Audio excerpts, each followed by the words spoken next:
আসসালামু আলাইকুম। আজকে আমরা সবাই মিলে কামরাঙ্গা পার্টি করব, তো যার কারণে আমরা কামরাঙ্গাগুলো নিয়ে এগুলাকে কিন্তু পিস পিস করছি। তো আমাদের কাছে কিন্তু অসংখ্য কামরাঙ্গা আছে, তো কিছু কিছু কামরাঙ্গা কিন্তু পেকে গেছে, তো যার কারণে কিন্তু খাইতে অনেক বেশি মিষ্টি লাগছে। তো তহিদ মামা কিন্তু নিজ দায়িত্বে কামরাঙ্গাগুলোকে ছোট ছোট করে পিস করছে। তো শামিন কিন্তু পাকা কামরাঙ্গা খেয়ে দেখছে আসলে কেমন স্বাদ। তহিদ মামা কিন্তু আস্তে আস্তে ঝালগুলাকে সিলেক্ট করছে, কেননা ঝালগুলাকে ছোট ছোট আকারে কাটতে হবে। কাটার পরে এইগুলা কামরাঙ্গার সাথে মিক্সড করে একসাথে কিন্তু মাখাবে। তো যার কারণে কি ঝালগুলাকে কিন্তু প্রথমে ছোট ছোট করে কাটবে। এরপরে কিন্তু আলমাস ছিল, আলমাস কিন্তু খুবই সুন্দর করে কামরাঙ্গার ভিতরে পানিগুলা ফেলে দিছে।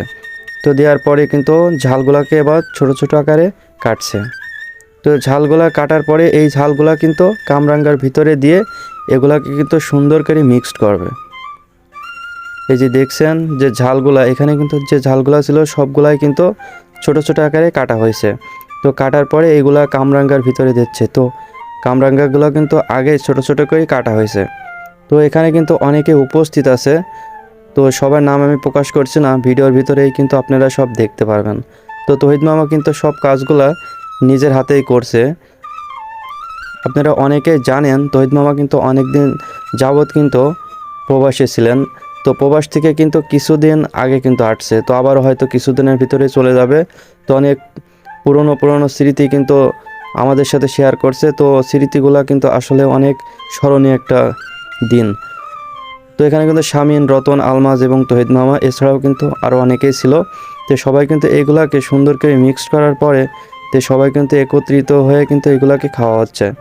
তো আমি কিন্তু বেশি খুব একটা খাই নাই, যেহেতু আমার টক খুব একটা ফেভারিট না। তো আমি 2-1 পিস খাইছি, তবে পার্সোনালি আমার কাছে কিন্তু অনেক বেশি ভালো লাগছে। তো আমরা কিন্তু সবাই মোটামুটি মজা করে খাচ্ছি। তো কামরাঙ্গাগুলোকে কিন্তু ঝাল এবং লবণ একসাথে কিন্তু মিক্সড করি, খাওয়ার মজাটা আসলে আলাদা। তো যারা কিন্তু খেয়েছেন কখনো, তারাই শুধু জানেন যে আসলে কতটা স্বাদ লাগে খাইতে। তো কামরাঙ্গাগুলো কিন্তু ছোট ছোট আকারে কাটা হয়েছে, তো যার কারণে খাইতেও আমাদের কিন্তু অনেক বেশি সুবিধা হচ্ছে।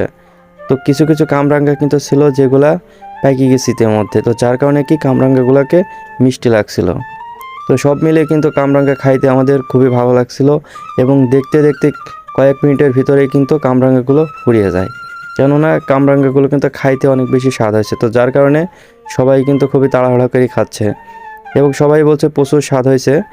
তো আমাদের যে কামরাঙ্গাগুলো ছিল তার কিছুটা অংশ কিন্তু আমরা ফ্রিজে রাখছি। এছাড়াও কিন্তু দেখা যাচ্ছে কামরাঙ্গা শেষ, শুধু কিন্তু বাটির ভিতরে ঝাল পড়ে আছে। তো অবশিষ্ট কিন্তু ঝাল ছাড়ার কোনো কিছুই ছিল না।